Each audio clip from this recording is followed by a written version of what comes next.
আর একজন বলল, কিরে মা, তুই কোথায় গিয়েছিলি?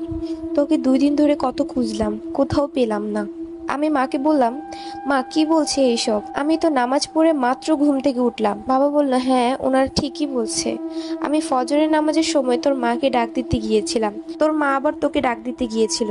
তুই তোর বিছানায় নেই, কোথায় গিয়েছিলিস?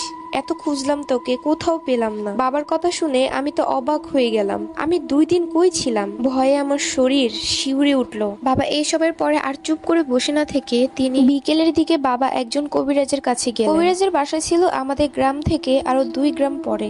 বাবা কবিরাজের বাসায় যেতে যেতে সন্ধ্যা হয়ে যায়। ভাগ্য খারাপ থাকলে যা হয় আর কি। কবিরাজ আবার গিয়েছে নাকি তার মেয়ের বাড়ি, সে আসবে নাকি শনিবারে।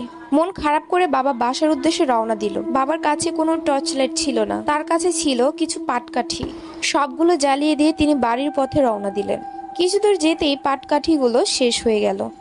বাবা অন্ধকারে হাঁটছিলেন। 2 গ্রাম পেরিয়ে যখন বাবা আমাদের গ্রামে ঢুকেছে, কিছু দূর যেতেই বাবার মনে হলো তার পাশে কেউ যেন হাঁটছে।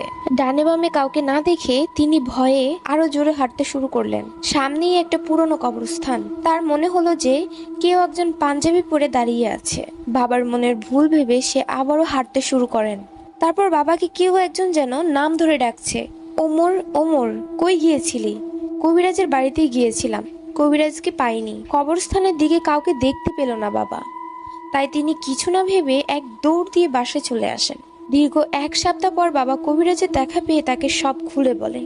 কবিরাজ সব শুনে বলল যে, আমি আগামী শনিবার তোদের বাসায় সন্ধ্যার পরে যাব। বাড়ির উঠানে ঠিক মাঝখানে একটি গোলাকার বৃত্ত করে সেটি মাটি দিয়ে লেপে রাখবেন, আর দোকান থেকে 1 ডজন মোমবাতি ও আগরবাতি এক দামে কিনে আনবেন। এই বলে কবিরাজ চলে গেল। আমরা কবিরাজের কথা মতো সবকিছু রেডি করে রেখেছিলাম।